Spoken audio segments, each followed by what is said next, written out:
bago tayo magsimula, baka pwede naman dyan pa-subscribe. At para lagi ka rin updated sa aking channel. Ganito lang pag-transfer ng pera sa ating GCash gamit ang bagong app ng Security Bank. And make sure na updated yung inyong apps na Security Bank. Open lang natin ang ating Security Bank. Then transfer money. And then select recipient, new recipient, then scroll down lang natin at hanapin natin yung GCash. Makikita natin yan.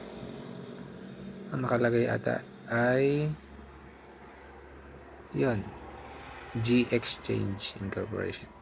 Then type lang natin yung ating number kung ano yung GCash at GCash account number. Yan. Tapos dapat tama rin yung kung ano yung pangalan natin sa GCash dahil doon tayo magsisend. Then pagkatapos na yan,